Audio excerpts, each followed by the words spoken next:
introduce them to this death because of what's coming next, because of one or of these two reactions that's going to happen in the child when it fully grasps this point, that you don't have any power over it. Because the two main responses, one child will say or think in his mind, well then, oh, time's short, I could die any time. All right, party, time for fun. And you have the hedonistic child, right? Instantaneously, you know where the child is. Instantaneously. Because it's only the hedonistic child who will come up with the obvious solution, which most people already have come up with. Well then, party to the end, I've had a good life, I've enjoyed myself. Now I can die, so what? There's no meaning, and I just go with it. The hedonistic child is born. And of course this child, realizing that if you go through school acting hedonistically, that won't get you far. Right, so the next step is they act hedonistically, but they don't get away with it. That child is the one who then motivates himself into a situation where his hedonism is disguised. And they're the ones that you find in politics and religion. That's where they go. Because now they have to conceal their hedonism under a cloak of the opposite. Remember the wolf in sheep's clothing again idea? The pretenders, the pretense. So that's why you find that movement just absolutely filled with these kinds of people, working beneath the veil of power and authority, namely politics and religion. We are knee-deep in these children. We're not knee-deep in the other type of child. Shelley said, government is an evil. It is only the thoughtlessness and vices of men that make it a necessary evil. When all men are good and wise, government will of itself decay. The discernment. Now what happens with the other one? The other child who's also thought along the same lines, that I can do nothing about the fact that Granny died and Daddy died and all of this stuff, or the dog died or the hamster died. I can't do anything about that, and that's going to happen to me. And you let them go there. Don't get in the way.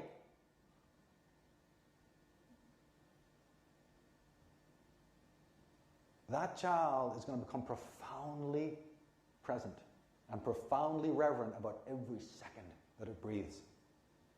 Right? Its aesthetic sense, that's already open because of this.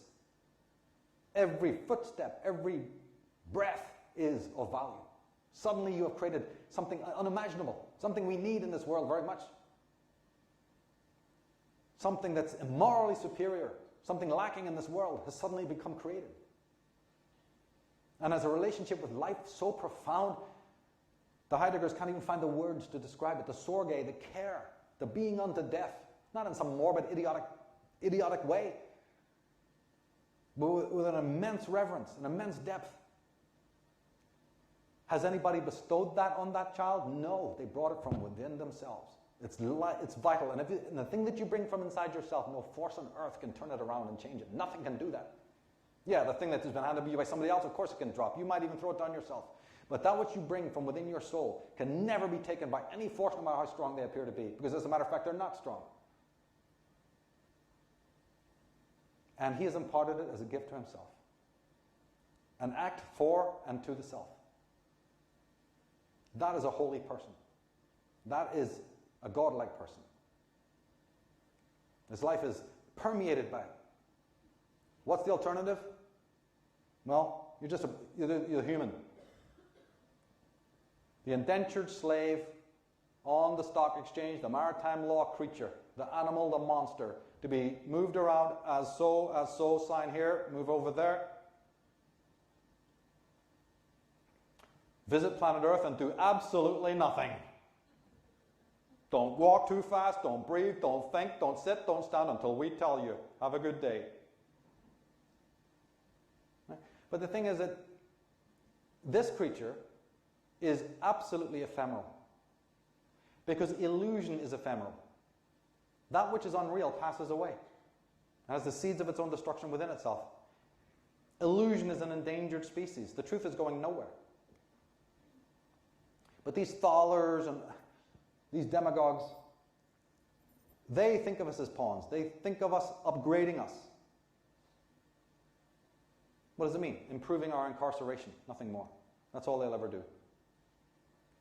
Crowley says again, look, anyone who is forced from his own course, either through not understanding himself or through any external imposition, comes into conflict with the order of the universe and suffers accordingly. Originally, at the beginning, we talked about how sometimes the anxiety might be a positive thing, since we're violating the spirit every 5 minutes. That inauthentic humans deserve their bloody fate. And you should be very careful. We'll get into this in the psychic vampirism. You better be very careful providing any kind of safety net for those who are going to fall, and nothing can stop them falling except you going down with them. This is the message of the future. But Crowley's speaking quite metaphysically here also. The suffering in our lives. He's talking about the suffering of man. Anyone who is forced from their own course, either through not understanding himself or through external imposition, comes into direct conflict with the order of the universe and suffers accordingly.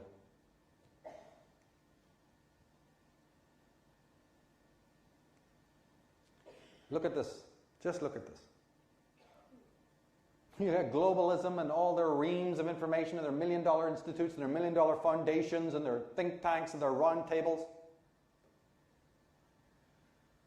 How we're all going to be joined at the hip, and global brains and virtual realities and RFID implants and what have you, and man being his own brother's keeper and global diversity and all the rest of it. One line from Ayn Rand puts it to the flame. Civilization, the true thing, civilization is the process of setting man free from man. Setting man free from men is the true aspect of civilization. You have a civilization when that's happening. Now, she specifically said, just like church and state were separated, so we have modern civilization of the West, so now should economics and politics, government be divided, so that government has not a single say in how anyone earns their money or how the states exist financially. But on a little bit higher philosophical level, look at the wisdom and the inherent wisdom in this. No enslavement to priests, gurus, leaders, and experts. Go your own way. You need a robe mat, make one, but don't borrow it from somebody else.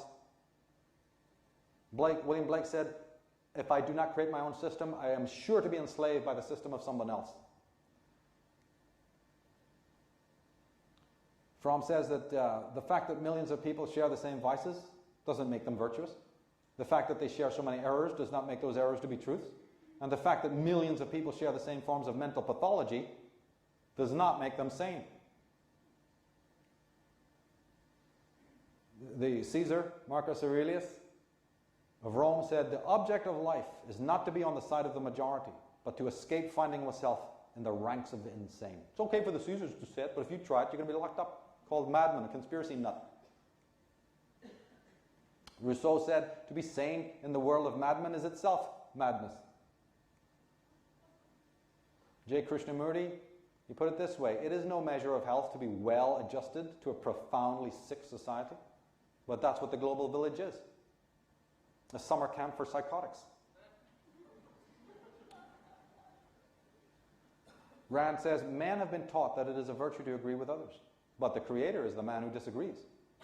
Men have been taught that it is a virtue to swim with the current, but the Creator is the man who goes against the current. Men have been taught that it is a virtue to stand together, but the Creator is the man who stands alone. And you can do it anytime you want. Oh captain, any moment you want to stand on your desk and change your perspective of just the life around you, it's done. Your will can do it. You have 70 summers, maybe less. You have 28,000 days. We rush as if we're hastening to our graves.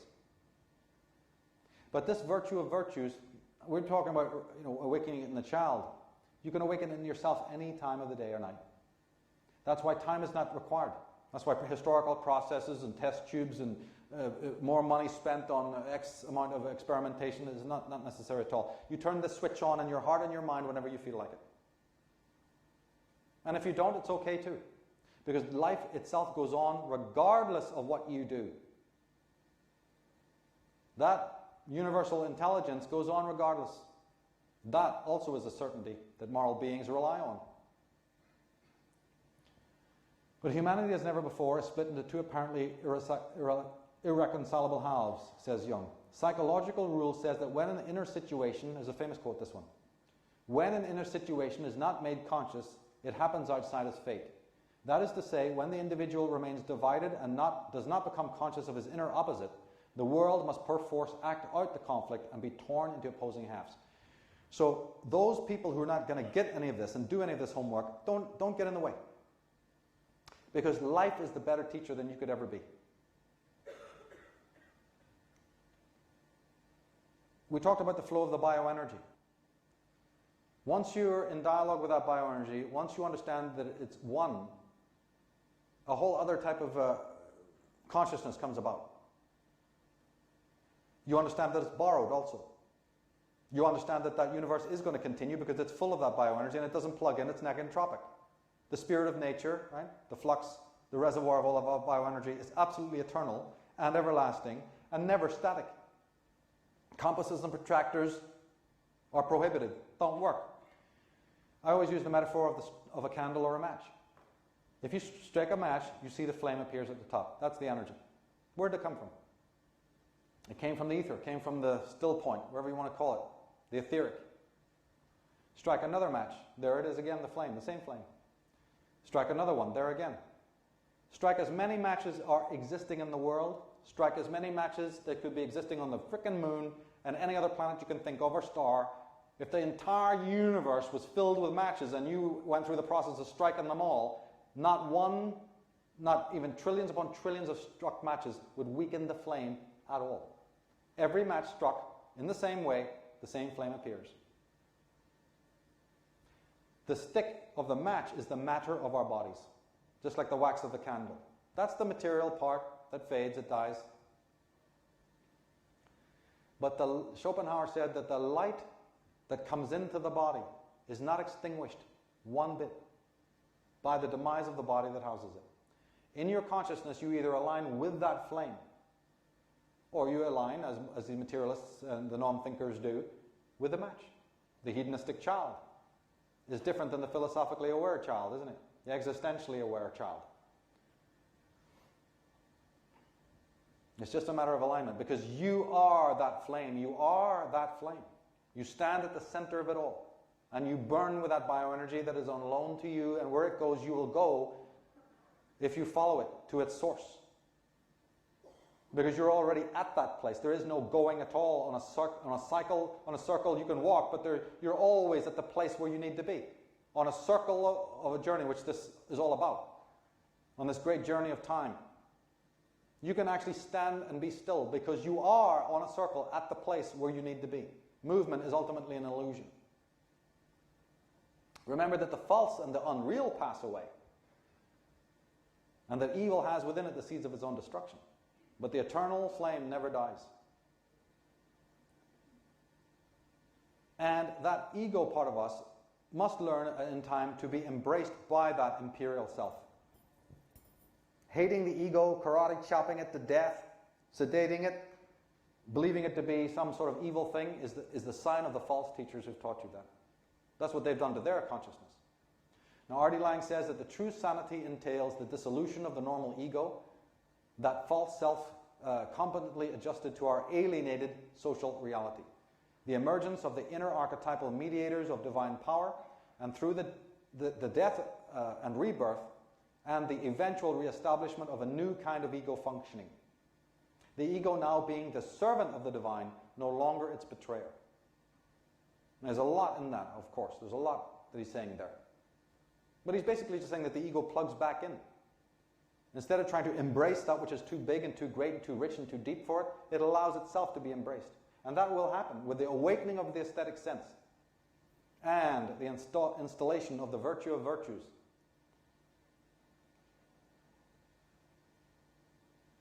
But the man who tries to do this, the child that tries to do it, is riding out to war. And the weak child can never do it. You're going to fight. It's Armageddon. That's the real Armageddon. Trying to be the man of moral superiority in this world. As Alan Watts says, the most strongly enforced of all taboos is the taboo against knowing who or what you are, really are, behind the mask of your apparently separate, independent, and isolated ego.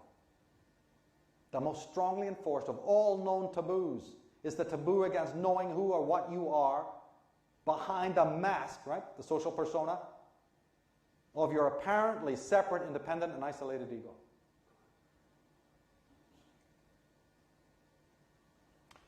We finish now on a couple of anecdotes. Remember in the beginning I said we'll visit this thing, the grand humility or the great littleness? The metaphor I always like to use is the Norwegian explorer, the great Norwegian explorer who was the first man to discover the South Pole. Now, he was, of course, in conflict with that psychopath Scott of the Anording. Dib, dib, dib, and all that British crown. A psychopath who tortured his men and had a completely crazy way of getting there. Whereas the Norwegians were building saunas in the ice and having a ball. Don't try to beat them at their own game. Bad move.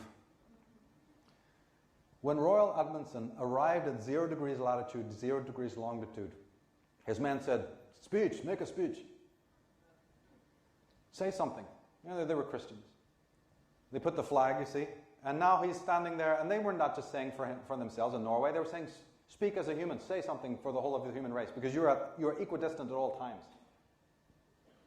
And Amundsen said, "I don't feel very big right now, like I should, like any peak experience does." He goes, "In fact, I feel very small. I feel very humbled and little, but it's very vast and very great." It's immense. It's not the littleness, the paltriness, and the limitation and the humility of the neurotic, or the pathological kind. It's vast. And when that aesthetic experience, the sensibility is really open, when you're going there, when you go out there and you look up there at that, you'll feel like he did. And you need to feel like that regularly. Or go and touch the ocean, or listen to Beethoven, or just listen to it. That is there. That makes you feel little in a very, very grand way. Because it's born from this aesthetic experience. You feel that you're part of the all, and you feel that you're part of the whole. But oneness has nothing to do with it. That's nowhere. Allness and wholeness is what it's about. You have the awareness. You know why you have the humility? Because you have the awareness that you did not create this thing that you're housed in, and that you're finite, and that you're a guest, and that the bioenergy even that moves you to get to this place is loaned to you.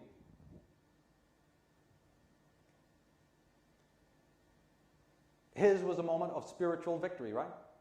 He arrived at the still point. He arrived at the place of silence. So he didn't want to talk and chat. He wasn't in that space. Something else had happened. He was very silent because he was now aware of his inner dialogue. He had come to 0 degrees latitude, 0 degrees longitude of the planet. What I'm talking about is coming to 0 degrees longitude, 0 degrees latitude of consciousness, because there is such a place. T.S. Eliot said, "At the still point, there the dance is." Study card 21 of the Tarot, the major arcanum known as the universe. The dance of Shiva is a dance of stillness, a dance of silence, a dance of deconstruction. He was a participant in that inner dialogue. It is from that well of silence that all other forms of existence arise. And in relation to it, indeed we are small. The man on the mountain, the man on the silver mountain, the hermits on their mountain with their idiotic pinprick of light, they don't like that. They're very intimidated by that. They want to own that. They want to have that. They're the Sauron who wants it in their hand. One ring to rule them all, as they are now doing throughout the world. So even though you may feel small and humble, it is not an insignificant thing to embody that silence. It's very rich. It's very deep. The 0 degrees longitude, 0 degrees latitude can also be metaphoricized as the wheel. And in fact, that is how many Vedic teachings, the Aryan teachings, showed it. Right? In the wheel of Charasi, in the wheel of samsara, of the millions and millions of, they call it lives, but it's just the ebb and flow of the entire matrix of the universe, is the hub of a wheel. And everyone knows that at the very center, it's still. So when you've arrived at the center, you're not one, you're all. Because the person who's at the center, who comes to the hub, who comes to the unmoved still point, he's in the center and he's part of all of that too, does he? He senses it, he feels it, doesn't he? He's part of the movement. But he's separate from the movement. You can be part of something and you can be a part of it. A part and part. So going to the center is not oneness. This is nonsense. This is paper mache, hideous creature of a bunch of broken shards coming together go, yeah, man, we're one. You're one nothing. A bunch of broken, lost souls telling me that Nigel glued yourself together, you're something. You know, go down to the Metropolitan Museum of Art in New York City, I'd see plenty of it. That doesn't add up to anything. What about a round table of fully sovereign beings with their feet deeply in Mother Earth and their heads in the stars? Oh, then we'll talk.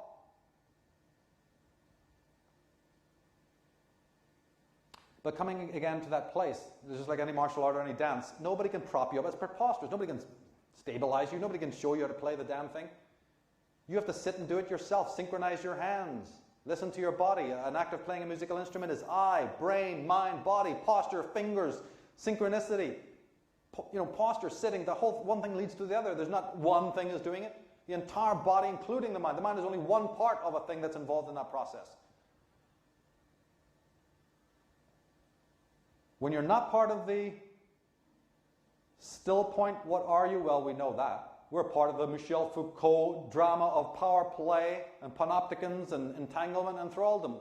The daily life we have to deal with every single day. That's what we've got. With plenty of masters above and plenty of slaves below. William Barrett, speaking about Heidegger's work and this care, the sorge, he says, this seriousness is the simple and forthright seriousness of someone who has at last arrived at his center, who is therefore at least totally engaged in the project of his life, with all that it entails, the sorrow and the sadness. This person exists under the eye of eternity, and therefore what he does in the moment is absolutely real. Thousands of years ago, the Taoists, Chuang Tzu, the pure men of old, acted without calculation, not seeking to secure results. They laid no plans. Therefore, failing, they had no cause for regret. Succeeding, no cause for congratulation. And thus, they would scale great heights without fear. They did not know what it was to love life and hate death. They did not rejoice in birth, nor strive to put off dissolution. Quickly come and quickly go. But they weren't smart like us, those Taoists. We love to be entangled, and we love to entangle others. That starts pretty young, doesn't it? We love the doing. We don't give a damn about the being.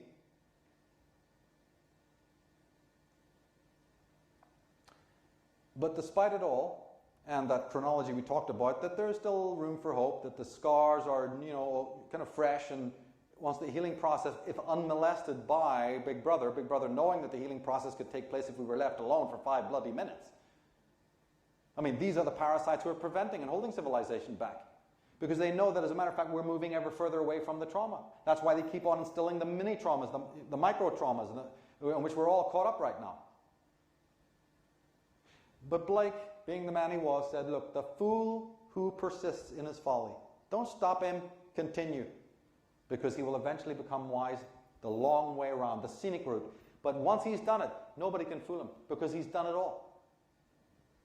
So we've asked today, when we finish now, we say, what is an authentic life? What is a hygienic mind? What is a superior being, a morally superior being's purpose? It's the search for himself, his own finitude, sending out that call, sending out that chant, sending out that prayer. They say the whole of the Sanskrit language was based on birdsong. All the sounds, the Irish harp. You think our instructor is not there? So the call is only you can sound that tone. It's coming from in here. It's nothing to do with what anybody else did. You may hear echoes of it in the Beethovens and the Handels. It's there. You hear it. I know you hear it. That's why we love it. But that's their call. You need to awaken yours. You have to find the bell tower, you have to go in and you stand on the balcony and you have to do it. And then that force will come, and it will come in its own unique way, in its own unique garments, and to its own dance. Down the street it will come and it will burst in the door. The bride arrives. The chemical wedding will take place. But first, it needs the right call. It needs the right call. It's pretty proud. And we can't have anyone else do that for us. And if you go out into nature, it'll come. Go out and work with her and it will happen. In silence. It will happen in silence. What is this man? This man is one who, as he's doing this, developing this new relationship with life and death, sending out his call, doing his holy work, he also enjoys the journey for all its pain and suffering. He's a different kind of being, remember. His relationship with death and sorrow is not the same as everybody else's. Because he's developed that new way of seeing. Because he's free, and so even if he ends up actually in a dungeon, he's unchained, completely unslaved. And he has a different relationship with himself, obviously, and the universe. He is the fool who persisted in his folly, and he did become wise. And the famous quote by Blake, "When the doors of perception are cleansed, man sees things as they truly are, infinite." There's been many times spoken about. But look what he's talking about. Perception again. Remember that simple act of looking is what it's all required? The very thing that launched all the scientism of the world was a simple response of awe to maybe the wind moving through the trees, or the leaves, like you see in the fantastic movie, American Dream. The simple leaves moving on the pavement is enough. That awareness, that knowingness, is available to you through simple perception. How can you perceive the infinite, though, unless you're part of that infinite? You see? It just doesn't work. It's illogical. So what he's saying is that when the doors of perception are cleansed, you will see things as they're infinite, because in seeing what you know to be infinite, the moment that you say you've seen it, you become it. Because you couldn't otherwise, could you? So my message to you is, become it. I am it, and you are it. So remember that. Remember it. Hold it close. Dialogue with it every day. Commune with it. Listen to it. And let no one for a moment make you doubt it. And as Heidegger pointed out, learn how to think. Denken. The same word as thank you. That every single act of thought, every thought, once it's an act of gratitude, once it's that open, once it's that real, once it's that alive, then you are thinking. Then only you are thinking. And make every thought that you think a thank you. As I also now thank you for being here and for your patience and your time. Thank you very much.